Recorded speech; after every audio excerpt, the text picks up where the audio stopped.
ایک گاؤں کے بارے میں کہا جاتا تھا کہ جہاں قدرت کی بے پناہ نعمتیں تھیں، اللہ پاک نے وہاں کے لوگوں کو مالا مال کیا ہوا تھا۔ ایسی نعمتیں کہ جن نعمتوں کو دیکھ کر انسان اکثر مغرور ہو جایا کرتے ہیں، مگر وہاں پر کچھ مسلمان تھے، اور سب سے بڑی اور بری بات یہ تھی کہ وہاں کے تمام لوگ کافر تھے۔ وہ کفار اپنی دولت پر بہت فخر کیا کرتے تھے، کیونکہ ان میں ہر ایک انسان بہت دولت مند تھا۔ ہر ایک کے پاس بے بہا پیسے تھے، کسی کو پیسوں کی کمی نہیں تھی۔ وہاں کے سردار کی ایک اکلوتی بیٹی تھی جس کو سردار بے پناہ پیار کرتا تھا۔ اس سردار کی بیٹی بے پناہ مغرور، ظالم، گھمنڈی تھی۔ وہاں پر غریب لوگ صرف مسلمان ہی تھے، تمام کافر ایک دوسرے کی مدد کیا کرتے تھے، لیکن مسلمانوں کی مدد کرنے والا وہاں پر کوئی نہ تھا۔ وہاں پر انہیں کوئی دیکھنے والا نہ تھا۔ سردار کی بیٹی کو کالے جادو میں خوب مہارت حاصل تھی، اور وہ جادو کی وجہ سے وہاں پر رہنے والے غریبوں پر بہت ظلم کیا کرتی تھی۔ تمام مسلمان اس سے بے حد پریشان تھے، اور وہ لوگوں کو غلام بناتی اور مزدور بناتی تھی۔ اگر ان میں کوئی اس کی بات نہ مانتا تو اس کو قیدی بنا کر اپنے اشاروں پر نچایا کرتی تھی۔ اس بستی میں چونکہ اکا دکا مسلمان تھے جن کا کوئی پرسان حال نہیں تھا، کوئی بھی ان کو بچانے والا نہیں تھا۔ جب وہ سردار کی بیٹی کے ظلم حد سے بڑھ گئے تو مسلمانوں میں سے ایک بوڑھے شخص نے اللہ کے حضور گڑ گڑا کر دعائیں کی، اے اللہ، ہمارے چند نسلیں جو یہاں پر بچی ہوئی ہیں، ان نسلوں کو تو بچا لے۔ یہ سردار کی بیٹی جس نے ہمارا جینا دشوار کر رکھا ہے، یہاں کوئی بھی انسان ہمارا حال نہیں پوچھتا، اور نہ ہی ہمارے پاس مال و دولت ہے، اور نہ ہی ہمارے پاس جسمانی طاقت بچی ہے۔ یا اللہ، ہمارے لیے کوئی ایسا بندہ بھیج جو نہ صرف طاقتور ہو بلکہ اس جادوگرنی یعنی سردار کی بیٹی کو بھی ہرا سکے۔ اللہ رب العزت نے اس بوڑھے کی دعا کو قبول فرمایا، اور یوں اس جگہ پر ایک اللہ والے کو بھیج دیا۔ اور وہ اللہ والے ایسے ہی بستی میں داخل نہیں ہوئے، بلکہ ایک دن کچھ عجیب واقعہ ہوا۔ ان کافروں کا سردار جنگل میں سیر سپاٹے کرتے ہوئے نکلا تھا۔ بڑی شان سے چلتا ہوا وہ سفر کر رہا تھا۔ اچانک ایک زہریلا سانپ اس کے سامنے آیا۔ اس زہریلے سانپ نے بادشاہ کو ڈس لیا، اور وہ بے ہوش ہو کر زمین پر گر پڑا اور تڑپنے لگا۔ اس کے جو ساتھی تھے انہوں نے جب اپنے سردار کو یوں تڑپتا ہوا دیکھا اور سردار کی غیر حالت دیکھی تو کہ جسے ایک زہریلے سانپ نے کاٹ لیا ہے، تو وہ فوراً اسے اٹھا کر گھر لے آئے تاکہ اسے بچانے کے لیے کچھ کیا جا سکے۔ اس لڑکی نے اپنے باپ کی جب یہ حالت دیکھی تو اپنے آس پاس کے بڑے بڑے حکیموں کو بلایا، لیکن عجیب بات یہ تھی کہ لاکھ کوشش کے باوجود زہر نکالنے میں سارے ناکام ہو رہے تھے، اور زہر تیزی کے ساتھ اس کے جسم میں پھیلتا چلا جا رہا تھا۔ لیکن اسی وقت وہاں ایک درویش کی آمد ہوئی، ایک اللہ والے آئے، ان اللہ پاک نے اس مقصد کے تحت وہاں بھیجا تھا۔ اس اللہ کے ولی نے سردار کے گھر پر پہنچ کر دروازے کو کھٹکھٹایا۔ نوکروں نے پوچھا کون ہو، کس سے ملنا ہے؟ اس نے کہا میں نے سنا ہے کہ یہاں کے سردار کو سانپ نے ڈس لیا ہے۔ نوکر کہنے لگے کہ تمہیں کیسے پتا چلا کہ یہاں کے سردار کو سانپ نے ڈس لیا ہے؟ تم تو ہمیں اجنبی لگتے ہو، ہم نے تمہیں آج تک یہاں نہیں دیکھا ہے۔ اس نے کہا میں مسافر ہوں، اور مجھے خبر ملی ہے کہ یہاں کے سردار کو ایک زہریلے سانپ نے ڈس لیا ہے، اور کوئی بھی اس کا علاج نہیں کر پا رہا۔ نوکروں نے کہا تم کون ہو؟ اللہ والے نے کہا میں حکیم ہوں، اور میں ان کے علاج کی غرض سے یہاں آیا ہوں۔ وہ نوکر اللہ والے کی حالت دیکھ کر ہنسنے لگے، کیونکہ آپ نے پھٹے پرانے کپڑے پہن رکھے تھے اور دیکھنے سے بہت غریب معلوم ہوتے تھے۔ وہ نوکر کہنے لگے کہ اتنے بڑے سردار کا علاج کرو گے؟ ارے یہاں تو اس کے پاس بڑے بڑے حکیم بلائے گئے ہیں، ہمارے سردار کے پاس پیسوں کی کوئی کمی نہیں ہے، اور وہ تم جیسے غریب سے بھلا کیوں علاج کروائیں گے؟ درویش نے کہا اگر تم چاہتے ہو تمہارے سردار کی جان بچ جائے پھر مجھے اندر جانے دو۔ غلام کہنے لگا ٹھیک ہے، ہم اندر جا کر اجازت لے کر آتے ہیں۔ نوکر اندر گئے، سردار کی بیٹی سے کہا ایک غریب آیا ہے، کپڑوں سے فقیر معلوم ہوتا ہے، لیکن کہتا ہے میں سردار کا علاج کر سکتا ہوں، اور میں سردار کا علاج کروں گا۔ جو زہر تیزی کے ساتھ جسم میں پھیل رہا ہے میں اس کو باہر نکال پھینک کروں گا۔ اس کی بیٹی کہنے لگی ٹھیک ہے بلا لو۔ جب وہ اللہ والے اس کے گھر کے اندر گئے تو دیکھا سردار تڑپ رہا تھا، ٹانگ کو بار بار بستر پر پٹخ رہا تھا۔ اللہ والے نے اس کے پیر کی طرف دیکھا جہاں سانپ نے اس کو کاٹا تھا، اسی جگہ اللہ والے نے تھوک دیا، فوراً وہاں سے بھاگ گئے۔ اس کے سارے سپاہی اس کی بیٹی دیکھ کر حیران رہ گئے کہ یہ بھلا کون سا دیوانہ ہے، کمرے میں آیا، علاج کی بجائے اسی جگہ پر تھوک دیا جہاں صرف کاٹا تھا، اور بھاگ بھی گیا۔ اس کو کوئی گرفتار نہیں کر سکا۔ سردار کی بیٹی غصے میں تل ملا اٹھی کہ اس نے جو گستاخی کی ہے اس کی کوئی بات نہیں، تھوک کو میں صاف کروا دوں گی، مگر اس کو تو میں ابھی گرفتار کرواتی ہوں۔ اور اس نے اپنے سردار کے ایک نوکر سے کہا کہ اس تھوک کو صاف کرو۔ اس نوکر نے تھوک کو صاف کرنے کی بجائے اس کو اچھی طرح سے ٹانگ پر مل دیا۔ لڑکی نے کہا کیا کر رہے ہو؟ اس فقیر نے میرے باپ کی ٹانگ پر تھوک دیا، اب اس تھوک کو تم مل رہے ہو؟ حکیم نے اپنے ہاتھ کے اشارے سے سردار کے بیٹے کو روک دیا۔ جیسے اس تھوک کو سردار کی ٹانگ پر ملا گیا، فوراً سارا زہر ختم ہو گیا۔ جو ٹانگ کٹنے کے قابل تھی وہ ٹانگ بالکل ٹھیک ہو چکی تھی، جو نیلی پڑ چکی تھی اب اصلی حالت میں آہستہ آہستہ واپس آ رہی تھی۔ اور جب وہ قبیلے کا سردار بالکل ٹھیک ہو گیا، ہوش میں آ گیا تو حیران رہ گیا۔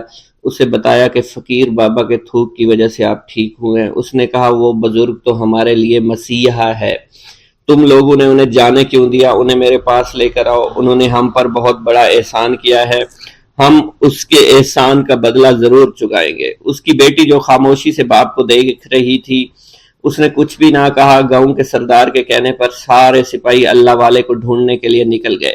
وہ چاروں طرف پھیل گئے لیکن کہیں بھی اللہ والے کا پتہ نہیں چل رہا تھا۔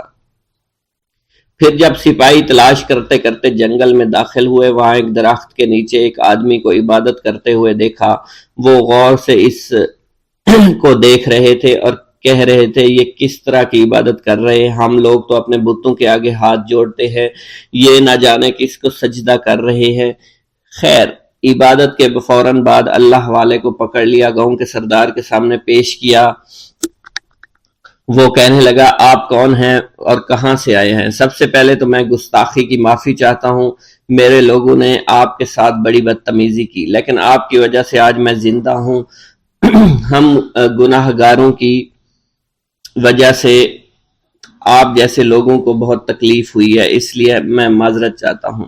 آپ سے درخواست کرتا ہوں کہ آپ میری طرف سے یہ قیمتی لباس یعنی کپڑے اور عربی گھوڑا قبول کیجئے۔ اللہ والوں نے اس کی طرف مسکرا کر دیکھا اور کہا یہ گھوڑا، یہ لباس بہت قیمتی ہے، مگر یہ لباس پہن کر اس گھوڑے کے لیے گھاس کاٹوں گا تو کیا اچھا لگوں گا؟ سردار نے کہا فکر نہ کریں، گھوڑے کے ساتھ ساتھ ہم آپ کو نوکر بھی دیں گے۔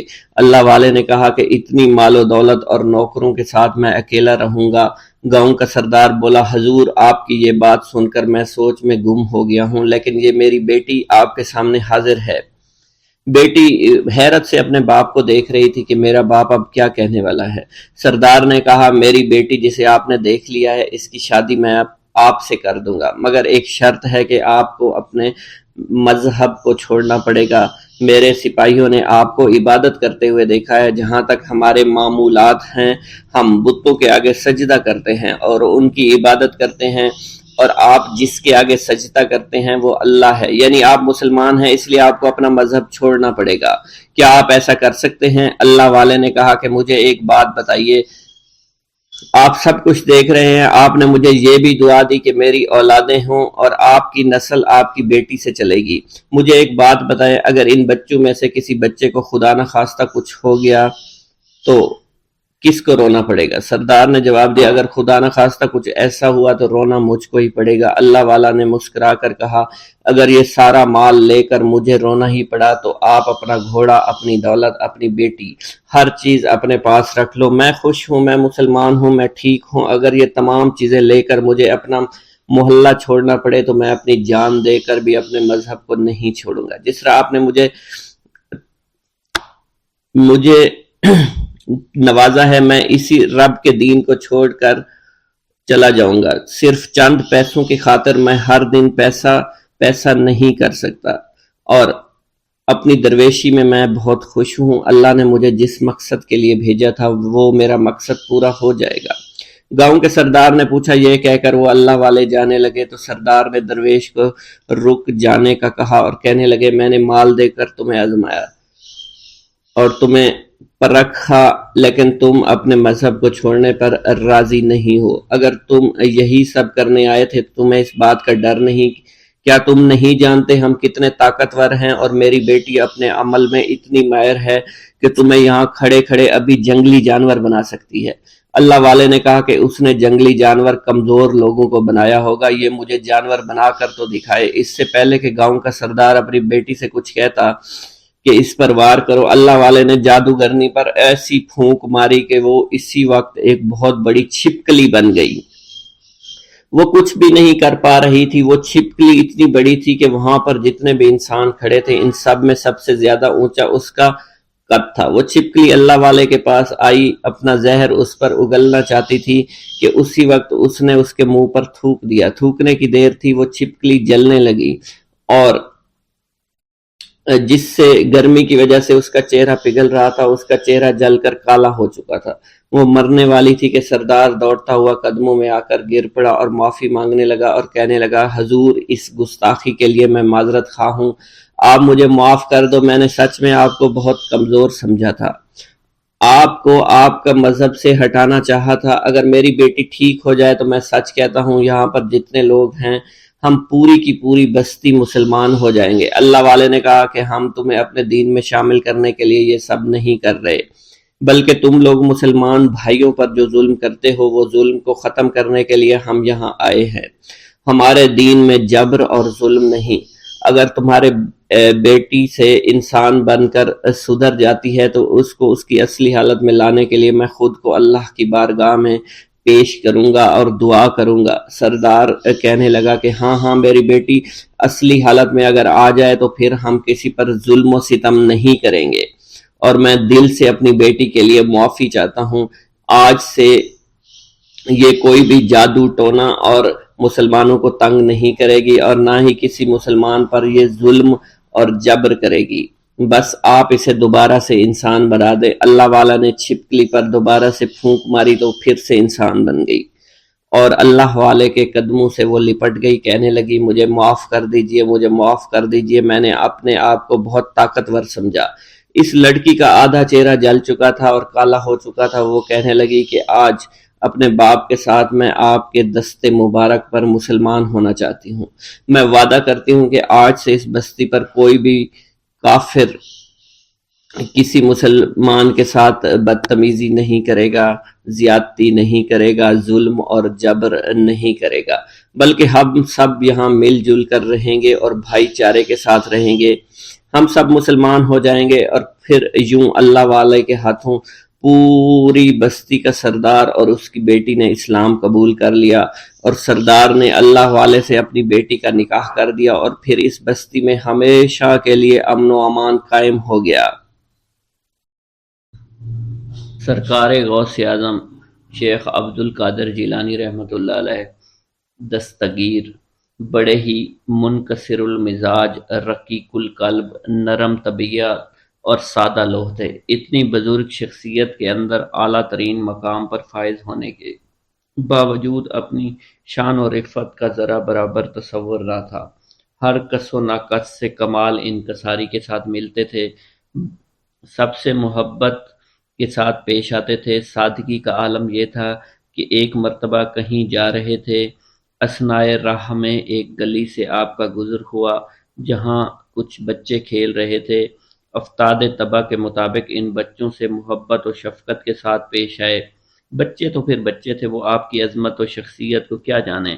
چنانچہ ایک بچہ نے آگے بڑھ کر کہا کہ 1 پیسہ کی آپ ہمیں مٹھائی لا دیجئے۔ بلا تعطل آپ نے انہیں مٹھائی لا کر دے دی۔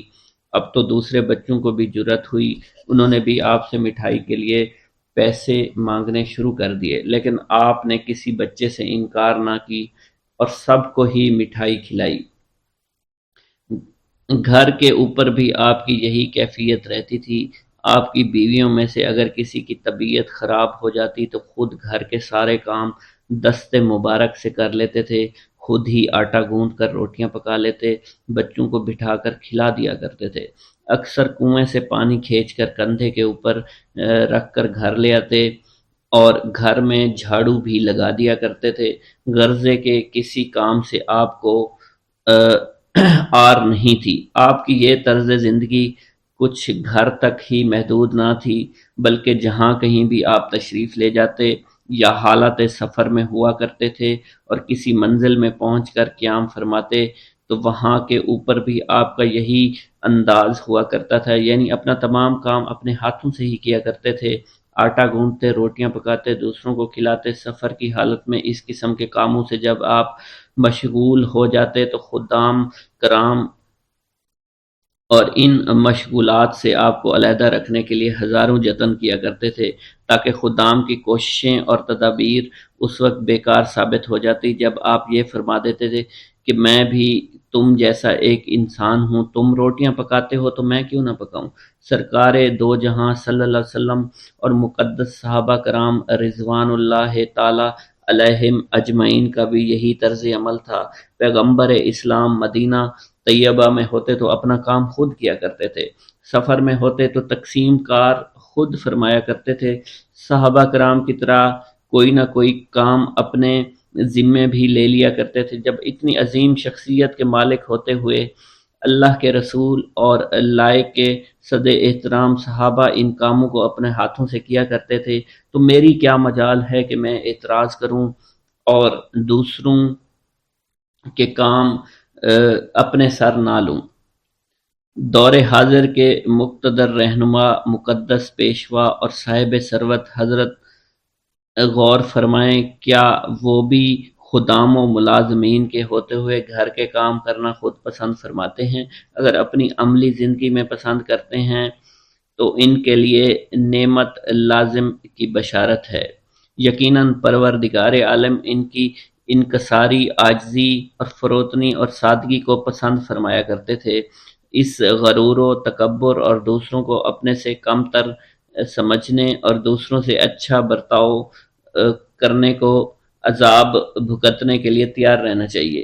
ایک نہ ایک دن دنیا میں بھی یہ بلا ذلت اور رسوائی کا سبب بنے گی اور آخرت میں بھی دردناک انجام کا باعث بنے گی۔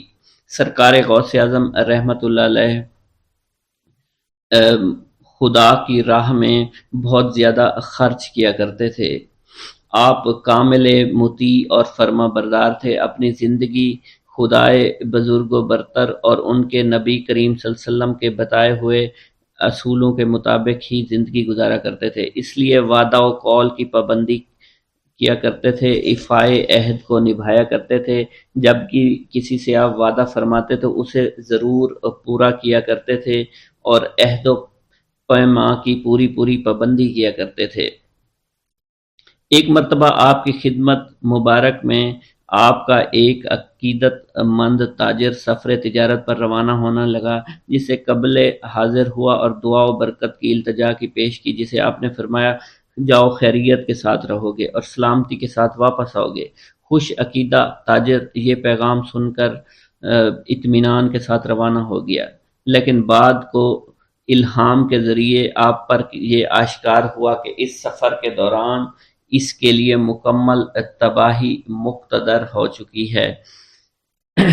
آپ کو بڑی تشویش لاحق ہوئی کہ آپ نے تو اس سفر میں اس کو رہائی کا پیغام دیا تھا کہ وہ سلامتی کے ساتھ جائے گا اور سلامتی کے ساتھ آئے گا۔ چنانچہ خدائے بزرگ و برتر کی بارگاہ میں آپ نے دعائیں کی، التجائیں کی اور 60 مرتبہ انتہائی عاجزی اور انکساری کے ساتھ اس شخص کی عافیت و سلامتی کے لیے آپ نے اللہ تعالیٰ سے دعا کی۔ مالک بے نیاز نے کرم فرمایا اور اس کے اوپر جو مصیبتیں آنے والی تھیں اس اندوناک کیفیت سے اس کے خواب میں پہنچ گئیں اور وہ آپ کی دعا سے بفضل الہی واپس آ گیا۔ ایک مرتبہ کا ذکر ہے کہ آپ مجلس میں تشریف فرماتے، ایک شخص نے کہا کہ آپ یہیں تشریف رکھیں، انتظار فرمائیں، میں ابھی آتا ہوں۔ اتنا کہہ کر وہ چلا گیا، آپ نے انکار نہیں فرمایا۔ اور رضامندی ظاہر فرمائی اس جگہ پر موجود رہے۔ چونکہ آپ نے اس سے وعدہ کر لیا تھا کہ میں اس جگہ موجود رہوں گا، اس لیے آپ ایک دن، ایک ہفتہ، ایک مہینہ نہیں بلکہ ایک سال تک اس مقام پر موجود رہے اور کسی دوسری جگہ تشریف نہ لے گئے۔ یہ عین سرکار دو عالم صلی اللہ علیہ وسلم کی سنت کریمہ تھی۔ پیغمبر اسلام صلی اللہ علیہ وسلم کو بھی اپنے تجارتی سلسلہ میں اس قسم کے واقعات سے متعدد بار سابقہ پڑا ہے۔ روایت کی شہادت یہ ہے کہ ایک مرتبہ تو 3 دن تک مسلسل آپ ایک ہی جگہ پر کھڑے رہے تھے۔ میرا یہ قدم تمام اولیاء کرام کی گردن پر ہے۔ ایک مرتبہ محلہ حلبہ میں اپنے مہمان خانے میں وعظ فرماتے ہوئے حضور سیدنا غوث اعظم پر اچانک حالت کشف طاری ہوئی۔ آپ رحمت اللہ علیہ نے فرمایا، میرا یہ قدم ہر ولی اللہ کی گردن پر ہے۔ یہ ارشاد سن کر تمام اولیاء اللہ نے اپنی گردنیں جھکا دیں۔ صلحائے امت نے اس کی توضیح فرمائی ہے کہ آپ رحمت اللہ علیہ کے عہد مبارک اور بعد میں قیامت تک آپ کی عطا کے بغیر ولی اللہ ولایت کے درجے پر فائز نہیں ہو سکتا۔ سلطان الہند حضرت خواجہ معین الدین چشتی المعروف خواجہ غریب نواز اس وقت خراسان کے پہاڑوں پر مجاہدات میں مشغول تھے۔ انہوں نے بھی حضور سیدنا غوث اعظم کا ارشاد گرامی سن کر اپنی گردن جھکا دی اور یوں عرض گزار ہوئے، آپ کے قدمین شریفین میرے سر اور میرے آنکھوں پر ہیں۔ حضور سیدنا غوث اعظم فرماتے ہیں کہ میں 10 برس کی عمر میں اپنے شہر کے مکتب میں حصول علم کے لیے جایا کرتا تھا۔ اس وقت میرے ساتھ ملائکہ بھی ہوتے تھے جو میرے آگے پیچھے میری حفاظت کے لیے چلتے تھے۔ جب میں مدرسہ پہنچتا تو یہ منادی کرتے تھے، اللہ کے ولی کے لیے جگہ خالی کر دو۔ چنانچہ وہ میرے لیے جگہ خالی کر دیتے تھے۔ ایک مرتبہ میں نے ایک ایسے شخص کو دیکھا جس نے فرشتوں کی آواز سن کر کہا، جس میں کوئی مزاحمت نہ ہوگی، کہ یہ ایک نہایت معزز گھرانے کا فرد ہے اور عن قریب اس کو وہ عظمت حاصل ہوگی جس میں کوئی مزاحمت نہ ہوگی اور اس کو ایسا قرب نصیب ہوگا کہ اس کو کوئی فریب نہ دے سکے گا۔ پھر 40 برس بعد میں نے اس شخص کو پہچانا، وہ شخص ابدالوں میں سے تھا۔ حضرت شیخ ابو سعود احمد بن بکر حریمی سے مروی ہے کہ حضور سیدنا غوث اعظم نے فرمایا کہ میں 55 سال تک تنہا عراق کے بیابانوں میں پھرتا رہا۔ میں لوگوں کو نہ جانتا، لوگ مجھے نہ جانتے۔ اسی دوران میرے پاس رجال الغیب اور جنات تشریف لاتے جنہیں میں طریقت اور اصول کی تعلیم دیتا تھا۔ ابتدا میں جب میں عراق میں داخل ہوا تو حضرت خضر میرے ہم سفر بنے اور بعد میں اس وقت ان کو پہچانتا نہ تھا اور اس کے ساتھ میرا معاہدہ ہوا کہ میں ان کے کسی حکم کی خلاف ورزی نہیں کروں گا۔ ایک مرتبہ انہوں نے مجھے ایک جگہ بیٹھنے کا حکم دیا اور میں اس جگہ 3 سال تک بیٹھا رہا۔ سال میں ایک مرتبہ حضرت خضر میرے پاس تشریف لاتے، فرماتے کہ یہی تیرا مقام ہے جہاں تجھے پہنچایا گیا ہے۔ اس عرصہ کے دوران تمام نفسانی خواہشات مجھ پر انسانی شکل میں وارد ہوئیں، لیکن اللہ عز و جل نے مجھے ہر موقع پر استقامت عطا فرمائی اور مجھے ان خرافات سے بچائے رکھا۔ ابتدا میں میرا نفس مجاہدہ کا کوئی طریقہ اختیار کرتا تو میں اس پر قائم ہو جاتا اور کسی چیز کو قبول نہ کرتا تھا۔ ایک طویل مدت تک اپنا گلا گھونٹتے ہوئے میں مدائن کے جنگلوں میں مجاہدات میں مشغول رہا۔ حضور سیدنا غوث اعظم فرماتے ہیں کہ میں نے اپنے نفس کو مختلف مجاہدوں، مختلف ریاضتوں اور مختلف مشقتوں میں ڈالے رکھا۔ 1 سال تک میں گری ہوئی چیزیں اٹھا کر کھاتا رہا، دوسرے سال پانی پر گزارا کیا اور تیسرے سال نہ میں نے کچھ کھایا، نہ پیا اور نہ ہی سویا۔ ایک مرتبہ شدید سردی کی وجہ سے میں ایوان کسریٰ کے کھنڈرات میں سویا تو رات بھر میں 40 مرتبہ طبیعت خراب ہوئی۔ حضور سیدنا غوث اعظم فرماتے ہیں، ہر سال ایک بزرگ آتے اور وہ مجھے جبہ دے کر چلے جاتے۔ اسی طرح میں نے بے شمار طریقوں سے دنیا اور نفس سے چھٹکارا پانے کی کوشش کی۔ لوگ مجھے دیوانہ سمجھتے تھے۔ میں برہنہ جسم جنگلوں میں چلا جاتا اور کانٹوں پر لوٹتا شور مچاتا تھا۔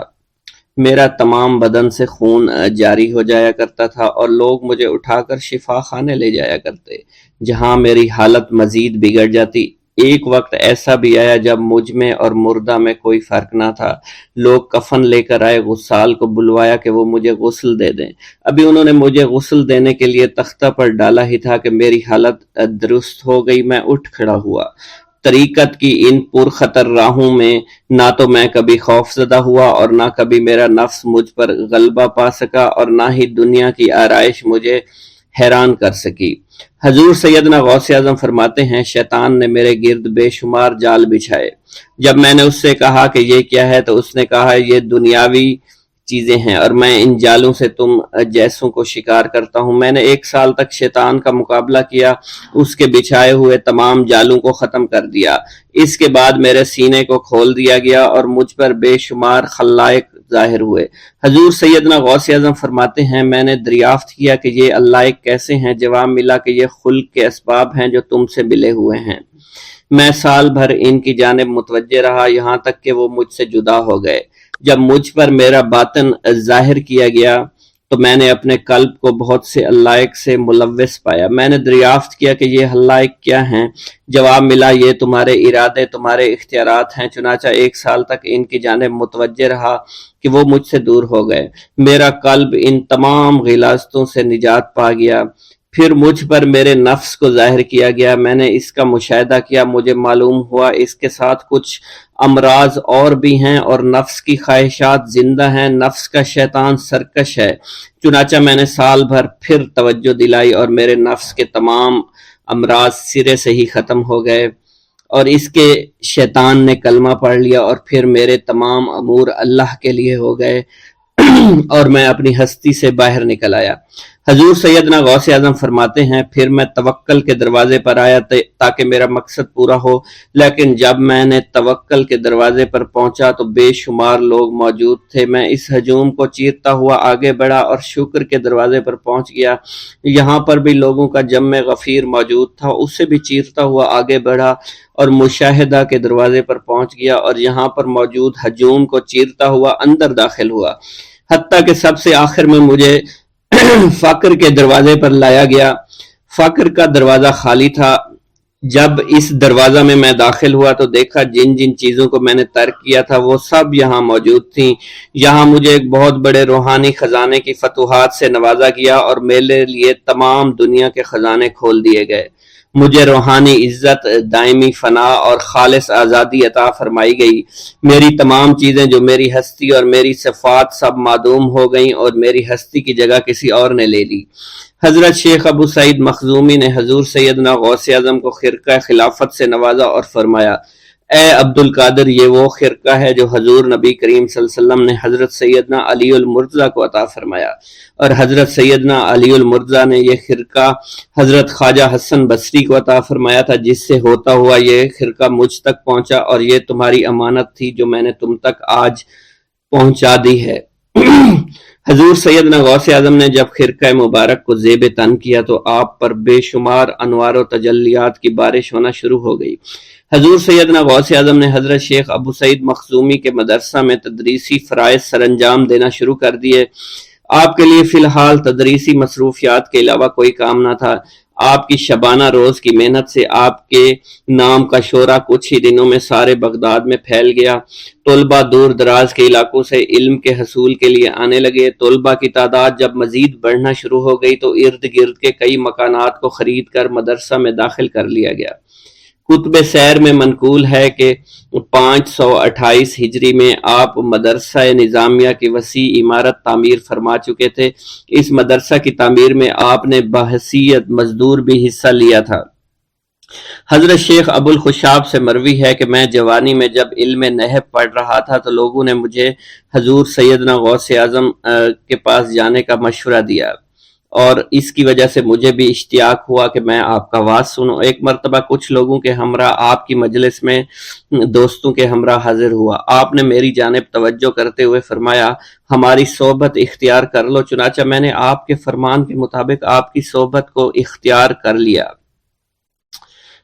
آپ نے مجھے علم نحو کے علاوہ علوم عقلیہ اور تقلد حاصل کیے جس سے مجھے کوئی واقفیت پہلے نہیں تھی۔ 1 سال کے عرصہ میں آپ کی نظر کرم سے میں نے وہ علوم حاصل کر لیے جو گزشتہ اتنی عمر گزارنے کے باوجود بھی مجھے حاصل نہیں ہوئے تھے۔ منقول ہے حضرت شیخ بقا بن بطو، شیخ علی بن ہیتی اور شیخ کیلوی جب حضور سیدنا غوث اعظم کے مدرسہ میں آتے تو جھاڑو دیا کرتے تھے اور چھڑکاؤ کرتے تھے، لیکن آپ کی اجازت کے بغیر کبھی اندر داخل نہ ہوتے تھے۔ اجازت ملنے کے بعد آپ حضرات اندر داخل ہوتے اور اجازت ملنے پر ہی بیٹھتے تھے۔ آپ سے امان طلب کرتے اور امان مل جانے کے بعد مؤدب ہو کر بیٹھ جاتے۔ جس وقت آپ کہیں جانے کا ارادہ کرتے تو یہ حضرات سواری کے ہمراہ چلتے۔ آپ انہیں اس فعل سے منع فرمایا کرتے تھے اور کہتے تھے کہ ہمیں آپ کے ذریعے قرب الہی حاصل ہوا ہے۔ حضرت شیخ محمد قائل الادنیٰ سے مروی ہے کہ ایک مرتبہ حضور سیدنا غوث اعظم سے دریافت کیا گیا کہ آپ کی بزرگی اور عظمت کا راز کیا ہے؟ آپ نے فرمایا کہ میں کبھی جھوٹ نہیں بولتا اور کبھی کسی سے کذب بیانی نہیں کرتا۔